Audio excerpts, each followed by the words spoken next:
ఈ దారిలో నాకు ఒక చిన్న పకోడీ స్టాల్ కనబడితే ఇమ్మీడియట్గా ఆగాను ఇక్కడ స్ట్రీట్ ఫుడ్ని టేస్ట్ చేద్దామని. పకోడీ ఫ్రై అయితే చూసామండి, మంచిగా ఆయిల్లోని ఫ్రై చేస్తున్నాడు అన్నమాట. ఆయన ఆల్రెడీ సగం ఫ్రై చేసినవన్నీ ఇక్కడ పెట్టాడు, దీన్ని తీసుకెళ్ళి మళ్ళీ ఇక్కడ ఫ్రై చేస్తున్నాడు అన్నమాట. కొంచెం ఆయిల్ డీజిల్ కలర్లో ఉంది, బట్ బాగానే ఉండొచ్చని మనం ఎక్స్పెక్ట్ చేద్దాం, ప్రాబ్లం లేదు. కట్టెల పొయ్యి మీద అయితే వండుతున్నాడు ఇక్కడ. नाम क्या है आपका? करुण। ठीक है ठीक है। आप कब से बना रहे पकौड़ी?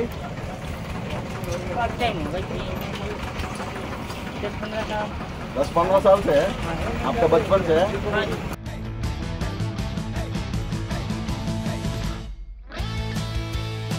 पहले आधा फ्राई कर देते हैं।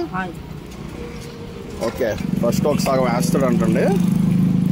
दिन में ये क्या डाल रहे हैं उसके ऊपर? मसाला। ठीक है, ओके। एक प्लेट कितने का?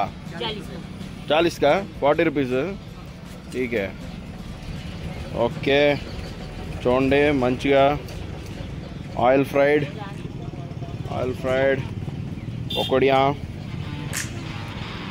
అదే చూడడానికి అయితే యమ్మీగా ఉంది, టేస్ట్ ఎలా ఉంటుందో చూద్దాం. ఏనా వేడి పకోడీ తింటావా? అంటే అది వద్దా? ఎందుకు వద్దు? నాకు నైట్ డైజెస్ట్ కాలేదు అందుకే. అవునా, ఓకే. లేదా ఇది చూసి భయపడుతున్నావా? అట్లేం లేదు, వేడిగా ఉంది పకోడీ. ఏ క్యా చట్నీ? హరి మిర్చ్ పుదీనా. ఓకే, పచ్చిమిర్చిని పుదీనా కలిపి చట్నీ చేస్తారు. వేడిగా ఉంది పకోడీ. ఈగలు కూడా తిరుగుతున్నాయి, కానీ ఆయిల్లో ఫ్రై అయ్యాక ఈగలు వాళ్ళ కూడా ఏం అవ్వదేమో. ఆయిల్ చూసుకోవాలి మీద, అది అలా ఉందన్నది. చూస్తున్నాము ఆయిల్ నల్లగా ఉంది, అదిరిపోయింది. ఆలు పకోడీ అయినా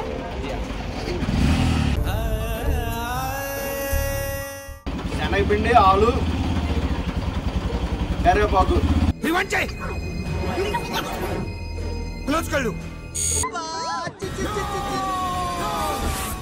సో ఆలు పకోడీ తిని చెరుకర జ్యూస్ తాగుతున్నా. అవునా, చెరుకర జ్యూస్ నచ్చిందా? చాలా బాగుంది. మన హైదరాబాద్లో అల్లం పెడతారు, ఇక్కడ పుదీనా పెట్టాడు మధ్యలో.